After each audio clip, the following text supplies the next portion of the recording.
Profecía de Jehová a Israel por mano de Malaquías. Os amé a vosotros, dijo Jehová, mas vosotros habéis dicho, ¿en qué nos habéis amado?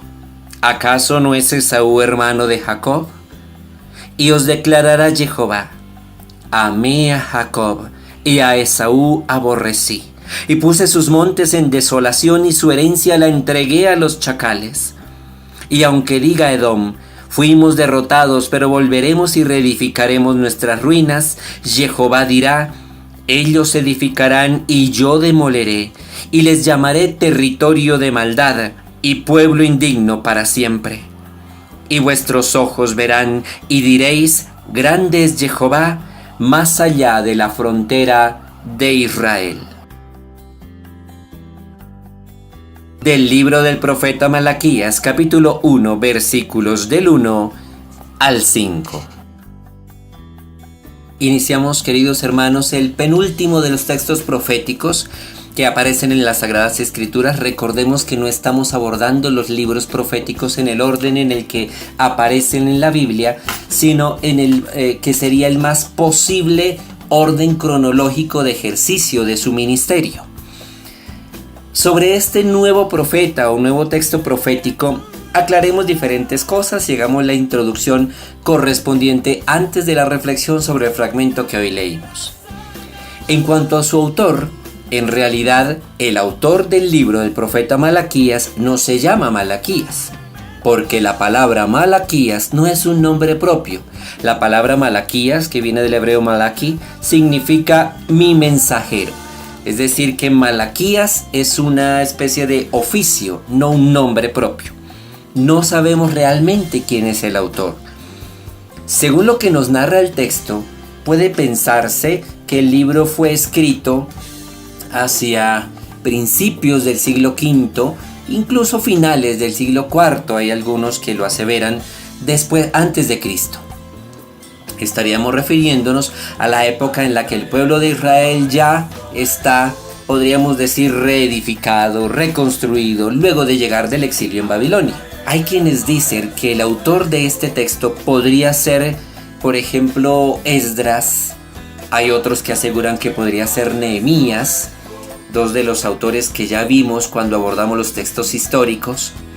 Hay quienes dicen que podría ser Zorobabel, el gobernador enviado para acompañar y liderar la reconstrucción del pueblo de Israel, o de lo que quedó del pueblo de Israel después del exilio. Hay quienes dicen que podría ser el sacerdote Josué, no Josué el de tiempos de Moisés, sino Josué el de la época de la reconstrucción del pueblo de Israel después de llegar del exilio. Pero en realidad cualquier aseveración quedaría muy sujeta a la probabilidad. En realidad no nos importa exactamente quién fue el autor del texto, nos importa el mensaje que este autor dio.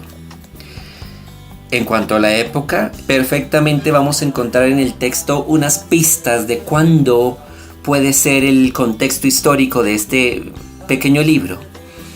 Una de las pistas que encontramos es que hace una mención en cuanto a temáticas de fidelidad a diversas instituciones, sobre todo de tipo deuteronomista, como por ejemplo las ofrendas, el divorcio, los diezmos y los matrimonios mixtos.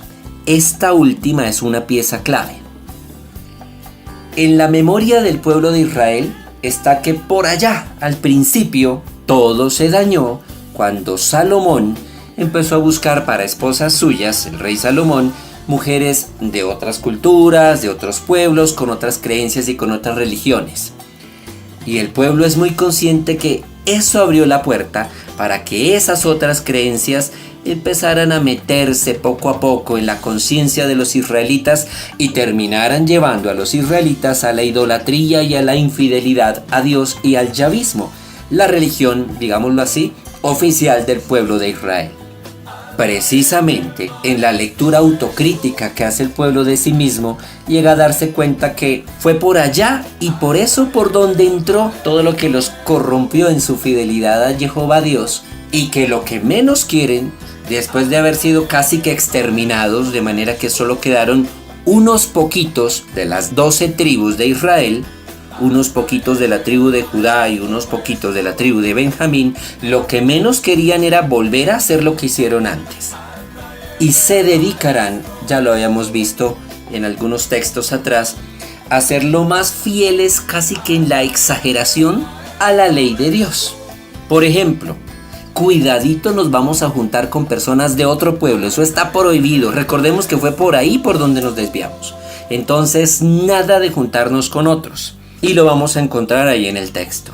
Eso nos indica que efectivamente estamos en una época posterior a la reconstrucción del segundo templo y de Jerusalén y de sus murallas, y que habiendo terminado la reconstrucción física, van a centrarse en reconstruirse moral y religiosamente hablando como pueblo. En cuanto al libro, podemos aseverar, siguiendo a los expertos en Sagrada Escritura, que aparecen unas más o menos 6 partes claras que iremos abordando. Hoy hemos abordado la primera de ellas, la primera de esas partes. La gran mayoría del esquema que vamos a encontrar en cada una de esas 6 partes va a ser siempre la misma, una especie de diálogo, en la cual el profeta, obviamente Dios por medio del profeta, hará una afirmación o dará un oráculo, el pueblo cuestionará y luego se va a reafirmar. Lo acabamos de ver en el fragmento que hoy leímos. Hay una aseveración sobre el amor de Dios, el pueblo cuestiona ese amor y luego Dios responderá reafirmando por qué efectivamente sí ama a su pueblo. Habiendo hecho esa introducción, habiendo ubicado el texto cronológicamente, vayámonos a la reflexión del mensaje que nos trae este primer fragmento y que hemos leído de la versión de la Biblia hebraica Stuttgardensia, que es la que hemos venido utilizando en la mayoría de textos proféticos, excepto en estos últimos de Abdías, porque leer de la reconstrucción original del texto hebreo no es fácil, mientras que acudiendo a algunas otras versiones nos queda un poco más fácil en la manera como el texto se fue organizando. Sobre este fragmento que hoy leímos, vamos a encontrar 2 ideas claves. La primera, el pueblo duda que Dios lo ame. ¿Por qué lo duda? Porque casi que nos exterminaron hace unos poquitos años en Babilonia. Mire los que llegamos, unos poquitos. Ya nuestro templo no tiene la grandeza de antes, tocó reconstruirlo ahí mucho más humildemente. Ya Jerusalén no es la gran ciudad, tocó reconstruir ahí lo que medio se pudo. Y de 12 tribus completas que éramos, apenas quedamos un poquito de 2 de esas 12 tribus. Este profeta anónimo, este mensajero, repetimos que es lo que significa la palabra Malaquías, les recordará que precisamente por el hecho de que hayan subsistido y de que no hayan sido totalmente exterminados, de que ya estén ahí otra vez en la tierra de Palestina, de que ya hayan reconstruido físicamente su templo y sus ciudades, eso es muestra de que Dios sí les ama. Primera reflexión a la que nos invita este texto de hoy.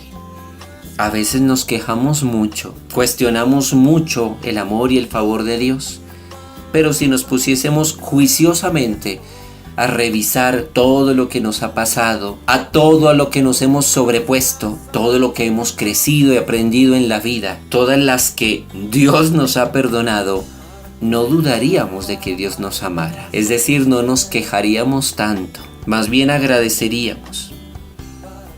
Segunda idea, refiriéndose aquí a los edomitas, es decir, a los descendientes de Esaú, hermanos de sangre de los israelitas con los que ellos se declararon la guerra y que tocamos hace poco en el libro de Abdías, esa idea de volverse a levantar con soberbia, de reconstruirse, de quien no merece levantarse ni reconstruirse por su maldad. Para los israelitas ellos fueron malos, tengamos esto en la mente nosotros, no perdurará en el tiempo. En otras palabras, aunque el malo quiera levantarse, perdurar por sobre el bien y la justicia, tarde o temprano volverá a caer, porque no tiene el apoyo divino. Porque el que hace el mal, aunque con las fuerzas del mal se levante, y sabemos que el mal le ayudará, al final caerá, no permanecerá de pie. Confiemos que ese destino no sea para nosotros, que ese oráculo no sea para nosotros. En otras palabras, y dicho de una forma un poquito más clara, confiemos nosotros no ser de los malos que queremos permanecer y levantarnos, sino de los que ojalá contemos con el favor de Dios para que permanezcamos en pie eternamente. Quedémonos con esas dos reflexiones. Hagamos cuenta y veremos que más que quejarnos tenemos que agradecer, y roguemos por vivir de tal forma que, contando con el apoyo divino, seamos de los que perduremos eternamente y no de los que, por el contrario, no permanezcamos para siempre. Que el gloriosísimo nombre de Cristo sea pronunciado por sobre todos nosotros. Amén. Al taller de